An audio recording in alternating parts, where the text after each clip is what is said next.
Bueno, seguimos avanzando del Colgar Syllabus. La semana 12, el estudio experimental.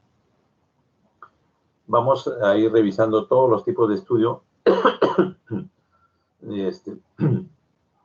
Ahora toca revisar lo que es estudios experimentales, ¿no? Hay tipos de estudios experimentales, se han clasificado de varias formas, ¿no? Una de ellas es los preexperimentos, los experimentos puros y los cuasi-experimentos, ¿no? Estas categorías son de acuerdo a Campbell-Stein en 1966, hace muchos años, que ellos describieron los preexperimentos, los experimentos puros, ¿no? Los experimentos puros donde hay un control total y los cuasi-experimentos, ¿no? Acá hay un error, cuasi-experimento, falta agregar la letra I, ¿no? Listo. Ya, experimentos, no.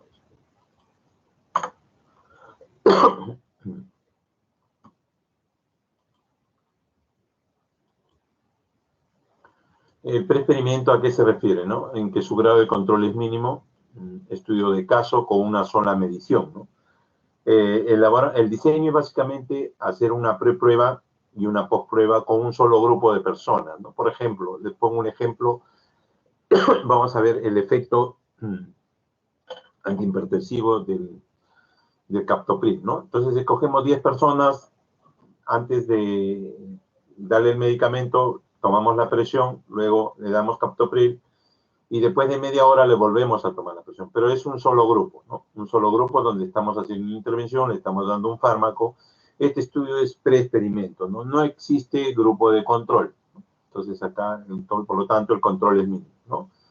El experimento puro, donde hay una o más variables independientes, su grado de manipulación de la variable dependiente es presencia o ausencia, o puede haber más grados, ¿no? Leve, moderado, severo, más intenso, sin tratamiento, con tratamiento, tratamiento moderado, y así, ¿no? Cuando hablo de tratamiento, no solamente me hablo de un fármaco, ¿no? Si estamos hablando de intervenciones de otro tipo, cirugías, charlas, cualquier cosa que intervengamos sobre determinado grupo de personas, ¿no?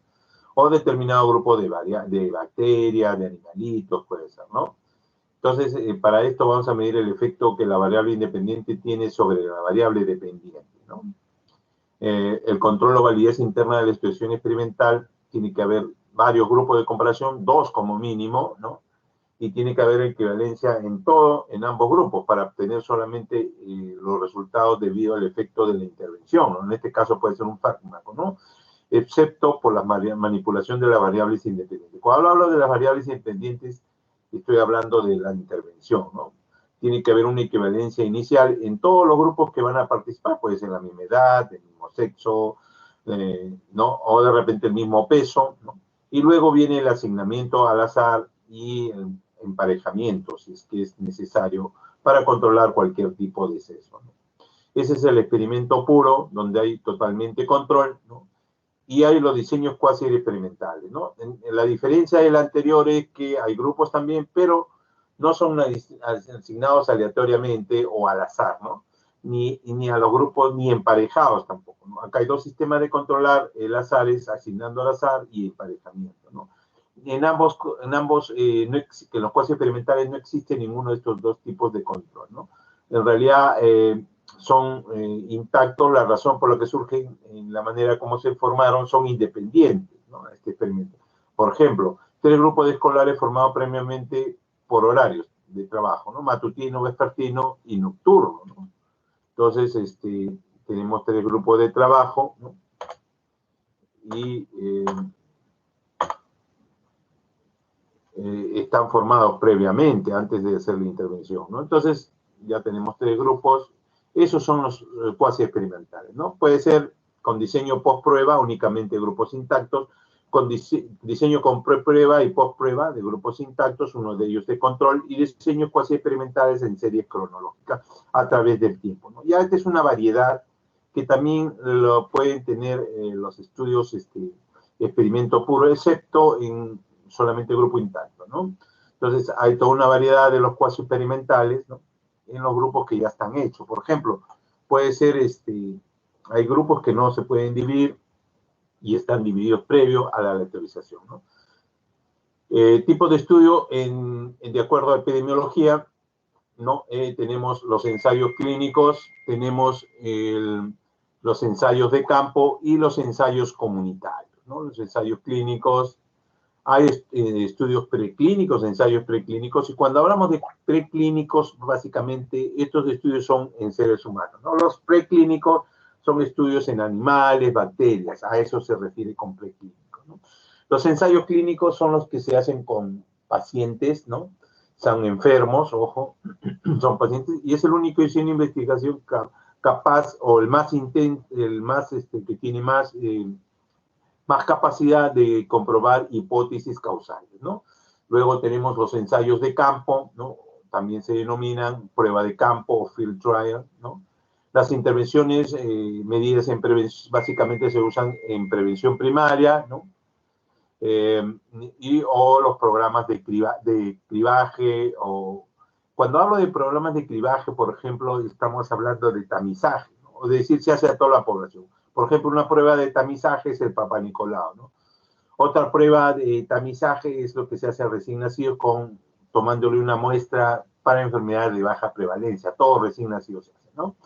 Entonces ahí tenemos ese tipo de estudios de campo, ¿no? Se aplican básicamente a sujetos sanos, a diferencia de sujetos enfermos en los ensayos clínicos. Miren, ya la diferencia va saltando a la vista, y lo ideal es evaluar intervenciones preventivas en población sana, ¿no? Básicamente acá se hace intervención preventiva, el cribaje, algunos de atención primaria, ¿no? Y los ensayos comunitarios, o ensayo cuasi experimental o comunitario, o de intervención también se denomina, ¿no? La intervención se aplica en forma conjunta a los individuos, ¿no? Parecido a la clasificación anterior, pero están agregados por diferentes circunstancias. Puede estar agregado por municipios, por distritos, comunidades de residencia, hospitales, tiempo de observación, ¿no? Y así, ¿no? Entonces, parecido al otro tipo de cuasi experimental que habíamos mencionado, ¿no? El más adecuado es aprobar hipótesis de disminución de tipo educativo, ¿no? Para evaluar la gestión y organización de la atención médica, ¿no? Y estos son los ensayos comunitarios. Acá estamos hablando de seres humanos, ¿no? Cuando hablamos de ensayo, estamos hablando de seres humanos. Ensayos clínicos, ensayos de campo y ensayos comunitarios, ¿no? El ensayo clínico controlado es el clásico que nosotros vemos y los que se hacen bastantes publicaciones, ¿no? El estudio es prospectivo, se realiza a un grupo de individuos que padecen una enfermedad y mediante el azar vamos a ver a quiénes le aplicamos el tratamiento, a quiénes le aplicamos otro tratamiento o no le aplicamos ningún tratamiento, ¿no? La validez de este estudio radica fundamentalmente en el proceso aleatorio, ¿no? En el sorteo de quién va a recibir y quién no va a recibir el tratamiento o intervención. El ensayo clínico controlado es el único diseño capaz de comprobar hipótesis causales, ¿no? En lo más cercano al experimento puro. Tenemos también la prueba de campo, ¿no? Generalmente en sujetos sanos que no están enfermos, ¿no? Y que están expuestos, por ejemplo, tenemos el tipo preventivo para una enfermedad. Por ejemplo, acá lo clásico es las vacunas, ¿no? La vacuna de Salk, ¿no? Hay dos tipos de vacunas para la polio, ¿no? Y ellos fueron los que donaron, no fueron americanos, donaron, no cobraron. Ojo, esto es bien importante, ellos no cobraron ni un sol por la vacuna, ¿no? En cambio, ahora que ha habido el COVID, han hecho un negocio enorme cobrando por la vacuna, ¿no? En cambio, ellos, uno de los inventores de uno de los tipos, hay dos tipos de vacuna, la oral y la intramuscular, ¿no? No, ninguno, Sabin es el otro investigador que no cobraron ambos, ¿no? Y es útil para, ¿no? Para el tratamiento de la poliomielitis, ¿no? Ellos no cobraron, a diferencia de los laboratorios que han lucrado bastante, ¿no? Bueno, en Chile se hizo un estudio para la efectividad de la vacuna antitífica oral, ¿no? Este nos permite evaluar intervenciones, ¿no? Los cuasi experimentos, ya habíamos hablado, acá vamos a extendernos un poco más, ¿no? No hay asignación aleatoria, los grupos ya están hechos, ¿no? Bueno, en realidad, por ejemplo, uno de los ejemplos es el proyecto de 7 ciudades de la Universidad de Stanford a su salud, de la Universidad de Texas y el proyecto de North Karelia en Finlandia, ¿no? Por otro lado, el análisis es asegurar la diferencia observada entre ambos grupos y comunidades, ¿no? No hay diferencias inherentes de clases de las comunidades, ¿no? Por lo tanto, debe medirse el resultado neto de la intervención, ¿no? Según tratamiento, vamos a tener de tipo de terapéuticos o de tipo preventivo, ¿no? Prevención secundaria, terapéuticos, y preventivos, prevención primaria. Yo creo que en esto está claro, ¿no? Unos son los sujetos enfermos y otros son los sujetos sanos, ¿no? Tenemos estudios experimentales, ensayos clínicos autorizados, los bloques permutados, básicamente la estratificación, cegamiento y ocultamiento y tipos de ensayo clínico, ¿no? Esto es lo que vamos a ver respecto a los ensayos clínicos de los estudios experimentales. Miren, acá están los fármacos que se han ido descubriendo a través de estos últimos años. De ellos se hace en forma intencional y controlada, se manipula la inclusión, exclusión o la modificación de un factor de exposición, que es la intervención, medicación, para que puedan entenderlo más claro, y se van a testar las hipótesis causales de asociación, ¿no? Ahí tenemos estudios cuasi experimental, ensayo no controlado, o ensayo no controlado, ensayo clínico randomizado, o ensayo clínico aleatorizado, ¿no? Entre los ensayos cuasi experimentales, ensayos clínicos no aleatorizados, están dentro de esta misma categoría. La principal ventaja es que son más simples y económicos que realizar que un ensayo clínico, por supuesto, ¿no? Ya que se hace cuando hay inconvenientes éticos, y la facilidad de poder realizar una aleatorización cuando es preciso realizarlo en condiciones naturales. Por ejemplo, la radiación, ¿no? La radiación ya se dio en diferentes entidades, en diferentes grupos, ahí no podemos intervenir, ¿no? Este sería un cuasi experimental, ¿no?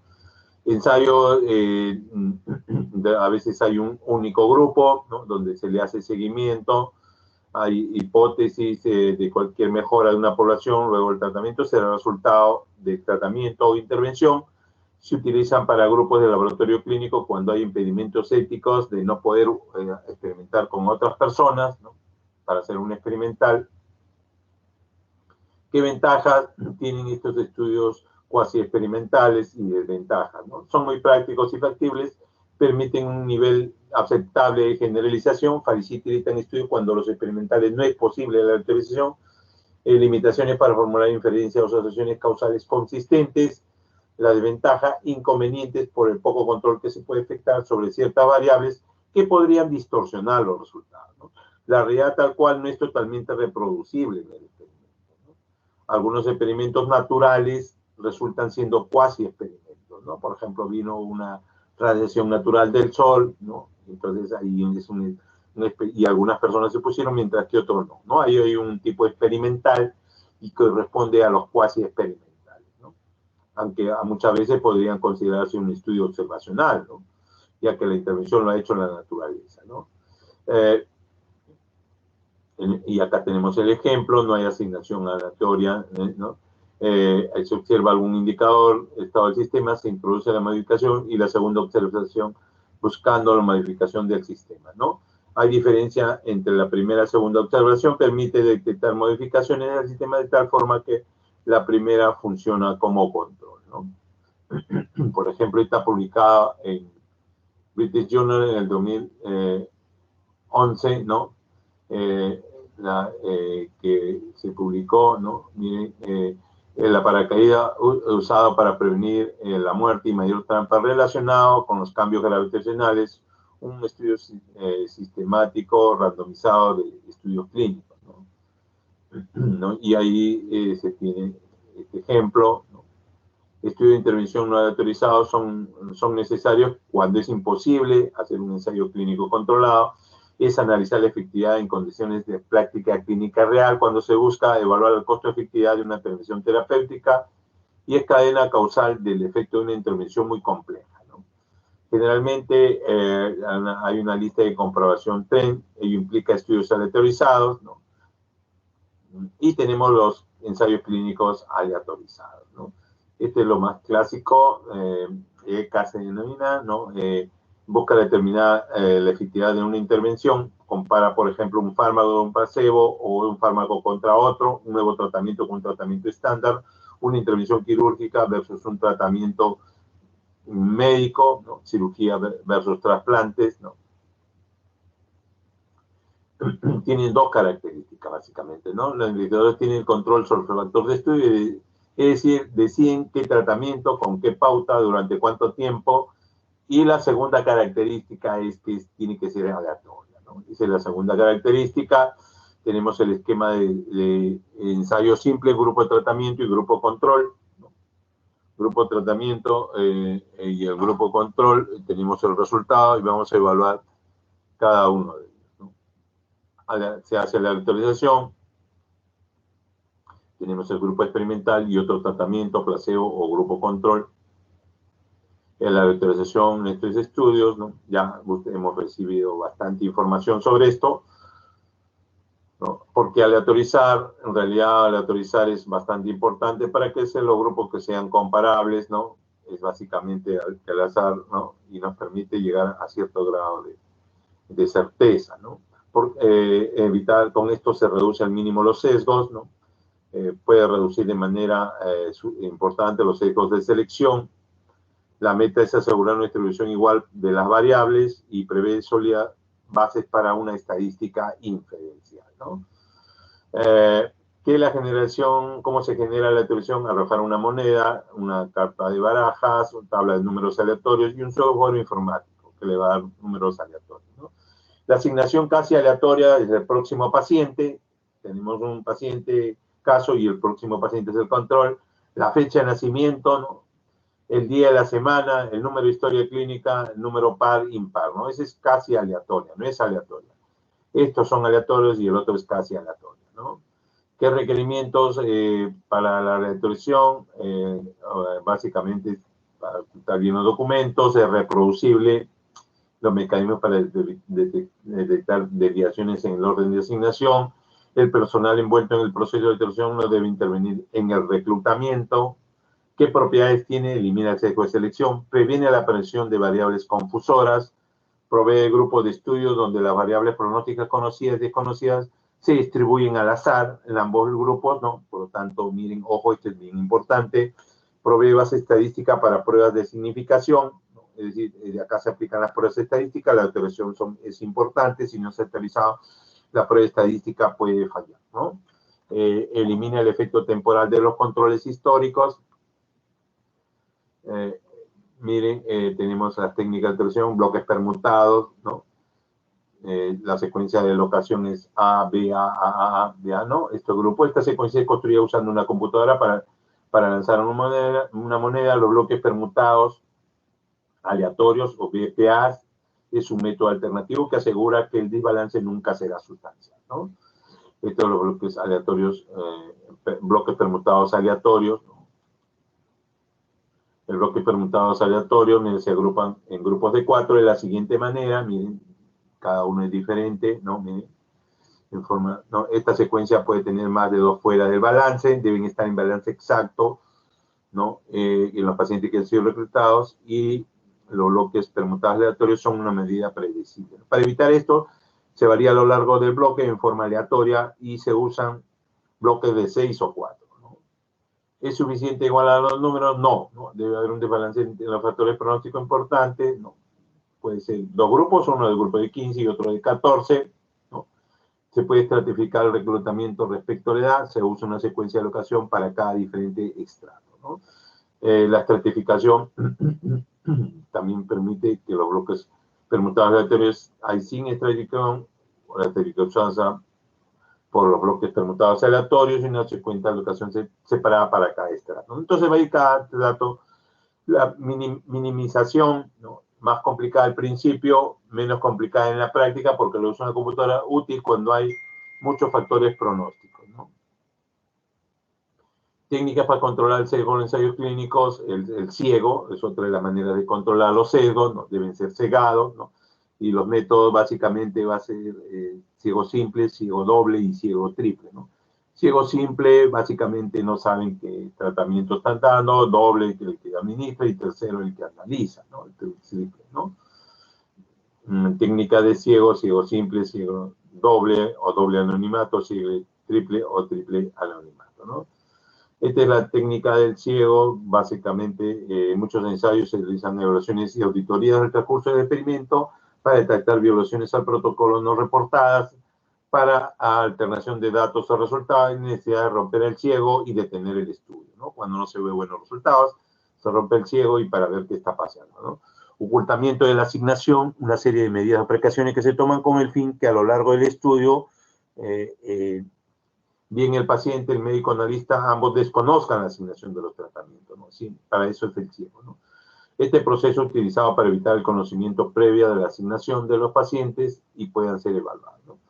Tiene que haber ocultamiento de la asignación, pero tiene que estar escrito en sobres opacos, sellados, botellas, ampollas, paquetes, ¿no? En la computadora, el fax, en teléfono, ¿no? Ahí tiene que ocultarse. Y estas técnicas podrían ser usadas para quebrar el ocultamiento, graficar, registrar una secuencia aleatoria en un pizarrón, abriendo sobres de asignación no sellados, mirando los sobres a trasluz, ¿no? Eso es lo que pueden ser descubrir, abriendo muchos sobres para encontrar el tratamiento deseado, mirando, degustando, asistiendo, oliendo los tratamientos y placebos, van a notar la diferencia. En sistema de autorización centrales, llamadas telefónicas consecutivas para tener varias selecciones a la vez y robo de archivos de la secuencia aleatoria. Esto puede ocurrir y se puede ocultar, se puede obtener que la autorización se rompe, ¿no? Esto se debe tener mucho cuidado porque va a haber sesgo de lesión. ¿Qué buscamos con el sesgado, la aleatorización y el ocultamiento? Permitir que los grupos sean comparables, libres de sesgo, ¿no? Disminuir los efectos drops-out, violaciones del protocolo que pueden distorsionar la comparabilidad y facilitar y empoderar al análisis estadístico, ¿no?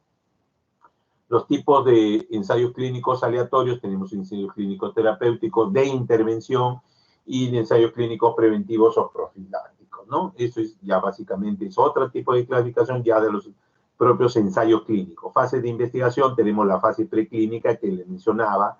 Ojo, la fase preclínica, primero caracterizamos la sustancia química, luego hacemos estudios bioquímicos para ver cómo se comportan estas sustancias, cómo se produce, y luego estudiamos en líneas celulares, estudios en órganos aislados, a veces estudios en modelos animales y estudios en silico, que le llaman, ¿no? En prueba, ¿no? Y luego finalmente de esto tenemos estudios en seres humanos, ¿no?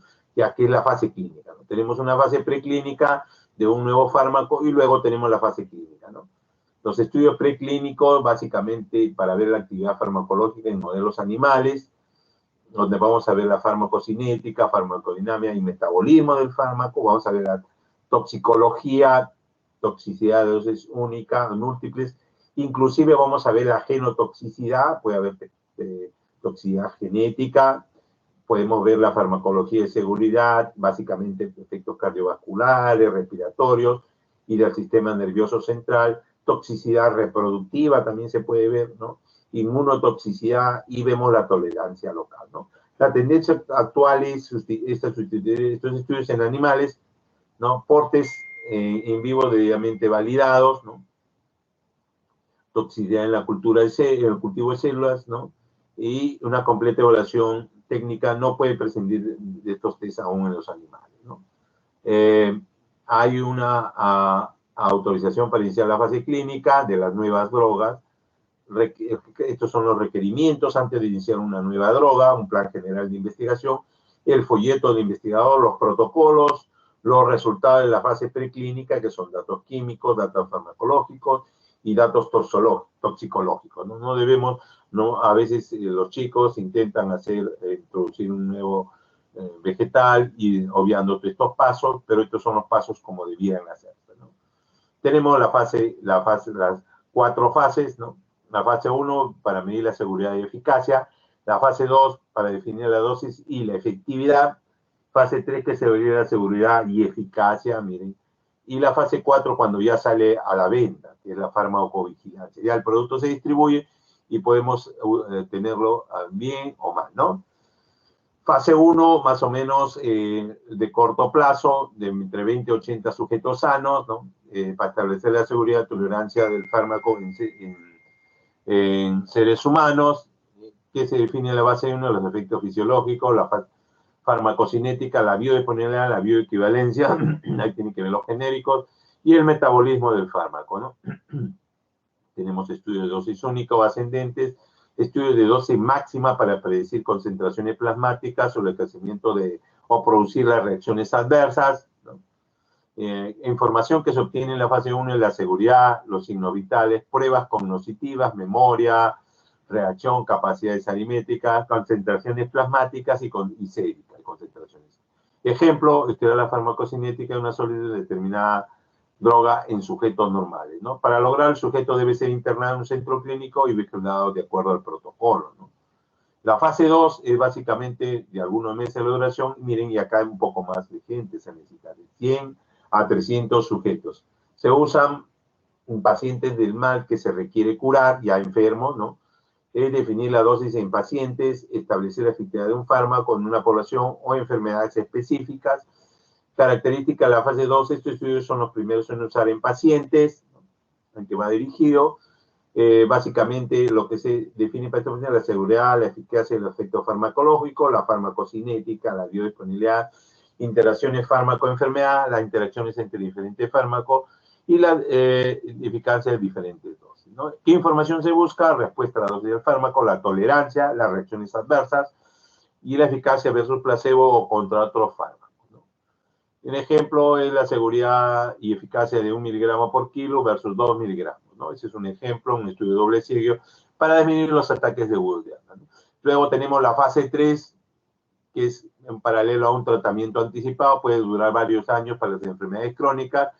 La población puede incluir a cientos o miles de sujetos, generalmente son multicéntricos, ¿no? Ojo, son multicéntricos. La meta es establecer la seguridad y eficacia con dosis seleccionada en una población mayor, ¿no? Hay muchos individuos, ¿no? Esta fase 3 es la más costosa y es evaluar la seguridad y eficacia en su grupo poblacional. Frecuencia e intervalo de las dosis, interacciones entre los diferentes fármacos, interacciones entre fármaco-enfermedad, riesgos versus beneficios, ¿no? Información que se obtiene de los estudios de fase 3, parámetros de eficacia, nivel de colesterol con estatinas para la hiperglicemia, por ejemplo, ¿no? Evaluar la seguridad incluyendo las reacciones adversas inesperadas, ¿no? Este es el fase 3. Y finalmente el informe final de desarrollo va a la FDA en Estados Unidos, ¿no? Posibilidad de que tengan resultados falsos, ¿no? Esto también puede ocurrir, ¿no? Y esta es la ventaja de la ECA, donde se tiende a controlar todos los sesgos, ¿no? Desventajas difieren de lo que ocurre en la práctica habitual, tienen que tener un costo elevado, ¿no? Tienen en cuenta con muchos factores: la elección de la aprobación, la asignación aleatoria, utilidad del placebo, la técnica de desmascaramiento, seguimiento y algunos los aspectos éticos bastante importantes, ¿no? Bueno, ¿qué usos tienen? Es necesaria para los estudios clínicos la aleatorización, si no hay estadístico involucrado, ¿no? Tenemos CONSORT, ¿no?, que son Consolidated Standard of Reporting Trials, ¿no? Y TRENDS son Transparent Reporting of Evaluation, ¿no? Esto también se emplea, estos elementos de lectura crítica de los estudios experimentales, ¿no? Y eso era lo que les quería traer hoy día, ¿no? Básicamente de algunos aspectos de los estudios experimentales, ¿no? No sé si tengan preguntas, chicos, alguna duda.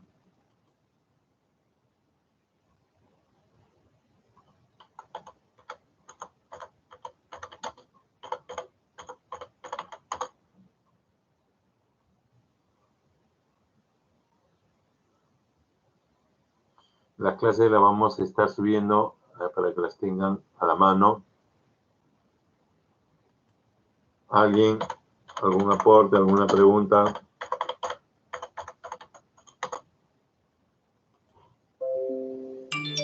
Doctor, parece que no hay Ya. preguntas. Ya. Solamente para que mis compañeros puedan escuchar. Doctor, según el sílabus, el examen parcial viene a ser Sí. en la semana 16. Ya, sí. Hay una pregunta, dice Adrián, ¿no? Los cuasi experimentales dejan, por supuesto, que no son ensayos clínicos. La semana 16, estamos en la semana 12, ¿no? Aquí vamos a ponernos al día con las clases que faltan de acuerdo al sílabus y le vamos a... ¿Ya? Listo. Sí, doctor. No se olviden subir, por favor, las teorías Ya. que faltan. Sí, ahora vamos a Gracias. empezar a subir. Listo, gracias. Bye, chicos.